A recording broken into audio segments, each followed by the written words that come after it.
Era un domingo caluroso de abril de 2017, cuando mi novia Daniela y yo recorríamos el pequeño pueblo de San Ignacio, Sinaloa, para ver si sería un buen lugar donde mudarnos.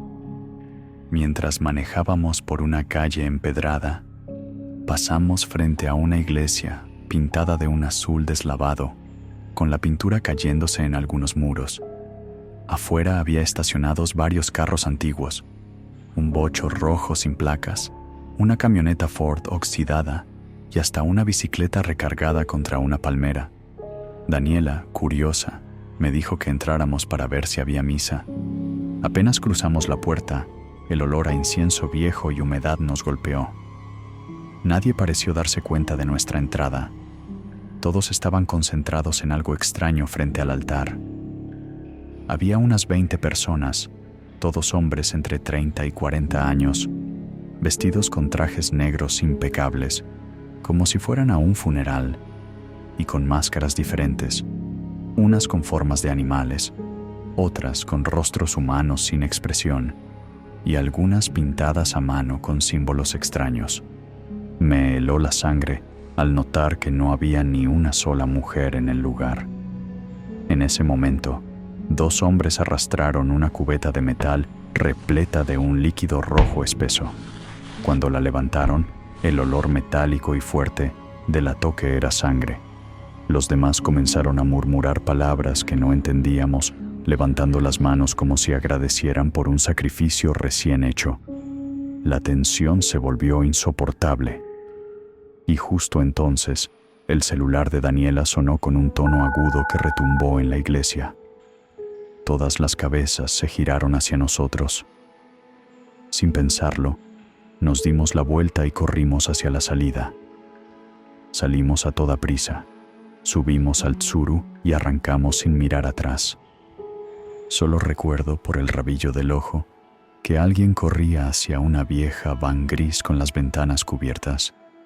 Y entonces aceleré como nunca antes lo había hecho. Con el corazón latiendo a toda velocidad, conduje directo hacia la estación de policía del pueblo.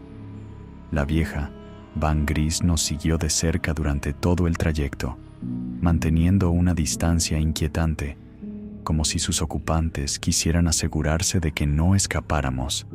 El silencio en el auto era sofocante. Solo se escuchaba el rugido del motor y mi respiración agitada.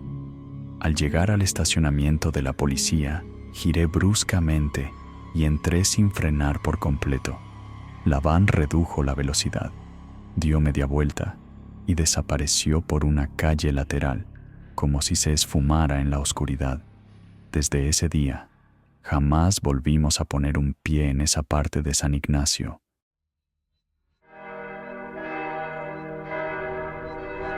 En la secundaria, tenía 2 grandes amigos, Luis y Ernesto. Siempre estábamos metidos en alguna travesura, pero todo cambió cuando llegó el último año. El papá de Luis consiguió un empleo como ingeniero en una empresa azucarera y tuvieron que mudarse a Álamo, Veracruz, a más de 700 kilómetros de nuestra ciudad. Un par de meses después, Ernesto y yo aceptamos su invitación para pasar un fin de semana en su nueva casa. Una tarde, aburridos de estar encerrados, decidimos salir a explorar el campo y los huertos de naranjas que rodeaban el lugar. Entre los árboles, descubrimos un arroyo cristalino que parecía sacado de una postal. Todo era paz, hasta que nos dimos cuenta de que no teníamos idea de dónde estábamos. Sin brújula ni señal en el teléfono, caminamos sin rumbo, siguiendo el sonido del agua, esperando toparnos con algún vecino para pedir indicaciones. Tras más de 1 hora, el sendero nos llevó hasta un edificio extraño, una iglesia de ladrillo anaranjado, vieja y cubierta de enredaderas, con un camino de terracería lleno de hierba seca. En el pequeño estacionamiento había 4 autos destartalados de los años 70, con pintura descascarada y llantas reventadas. Afuera, en las paredes, había cruces de metal pintadas de negro, todas colocadas al revés, como si alguien las hubiera girado a propósito. Desde adentro se escuchaba un coro cantando música cristiana en vivo. Ernesto, Luis y yo nos miramos, dudando por un momento, pero pensando que tal vez ahí podrían ayudarnos. Y cruzamos la puerta. La iglesia estaba vieja y descuidada. Una anciana de cabello completamente blanco, con gafas de marco grueso, tocaba un viejo piano desafinado, pero se detuvo al vernos entrar, sin mostrar emoción alguna. En ese instante, todas las presentes, mujeres de todas las edades, desde niñas de unos 10 años hasta señoras muy mayores, dejaron de cantar, bajaron sus hojas de canciones y nos miraron con rostros inexpresivos. No había ni un solo hombre a la vista. Luis intentó romper el silencio, explicando que solo queríamos usar el teléfono, pero nadie respondió. Mientras dábamos un paso atrás para irnos, uno de mis amigos, Ernesto, notó una pequeña puerta lateral entreabierta y por impulso la abrió. Dentro, la penumbra dejaba ver a un muchacho de nuestra edad sentado en una silla, con las muñecas amarradas y marcas en la piel, como si hubiera sido golpeado. Nos miró con los ojos llenos de terror y susurró con voz quebrada: «Corran, sálvense. No esperamos más». Salimos a toda prisa. Mientras corríamos por el camino de tierra, Ernesto, entre jadeos, me dijo que no había visto ni una sola cruz o símbolo cristiano dentro de esa iglesia. Me atreví a voltear y vi que, desde la entrada, las mujeres nos observaban inmóviles, sin decir palabra. Tras media hora de huida, encontramos una vieja gasolinera abandonada. Una mujer muy delgada, con ropa sucia y una pañoleta en la cabeza, salió de la sombra y nos indicó con voz apagada cómo llegar a la carretera. Sin embargo, al alejarnos y voltear, estaba de pie en la misma posición, pero ahora sonriendo con una expresión extraña, casi antinatural. Finalmente, alcanzamos la carretera, donde un policía nos recogió. Durante el trayecto, nos advirtió que en esos bosques había gente rara, de cosas de brujería, y que lo mejor era no volver nunca por ahí.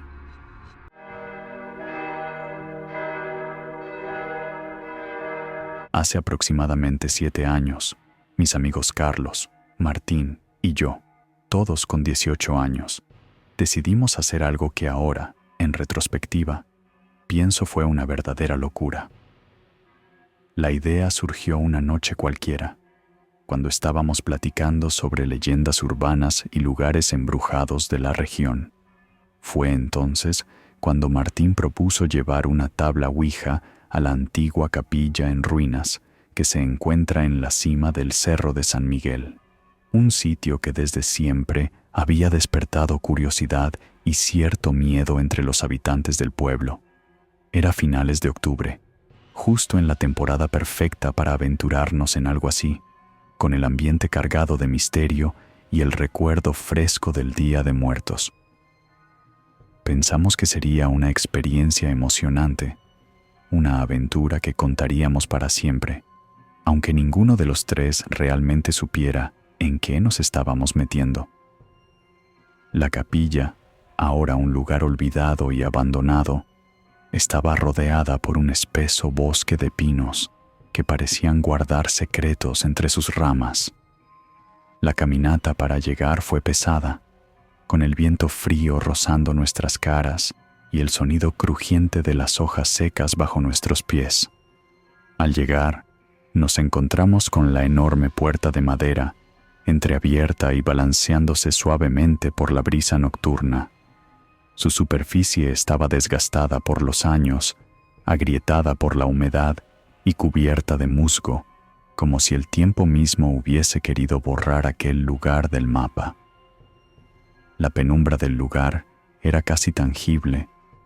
La capilla parecía absorber toda la luz que intentaba entrar, y el silencio, roto solo por el ulular lejano de un búho, nos hizo sentir que estábamos siendo observados. Martín sacó la tabla Ouija que habíamos llevado cuidadosamente envuelta en su mochila y la colocó directamente sobre el frío piso de piedra de la capilla. Con manos ligeramente temblorosas, encendió 3 veladoras y las dispuso formando un triángulo perfecto alrededor de la tabla. Luego, uno a uno, apagamos todas las linternas, dejando que la tenue luz de las velas fuera nuestra única fuente de iluminación. El aire se volvió denso, impregnado de un olor mezcla de tierra mojada, madera vieja y cera quemada, que parecía envolvernos en una atmósfera mucho más inquietante de lo que habíamos imaginado. En ese momento, el peso del lugar y el silencio absoluto nos hicieron dudar, pero ya era tarde para echarse atrás. Minutos después, un nuevo ruido proveniente del altar nos sobresaltó. Antes de que pudiéramos voltear a ver, algo cayó justo sobre la tabla Ouija, una piedra del tamaño de una naranja. Todos teníamos las manos sobre la planchette, así que era imposible que alguno de nosotros la hubiera tirado. Salimos disparados de la capilla, dejando todo atrás. Carlos y Martín regresaron al día siguiente para recuperar la tabla. Pero la Ouija ya no estaba. Lo único que permanecía intacto eran las veladoras, aún encendidas, como si alguien hubiera estado esperando.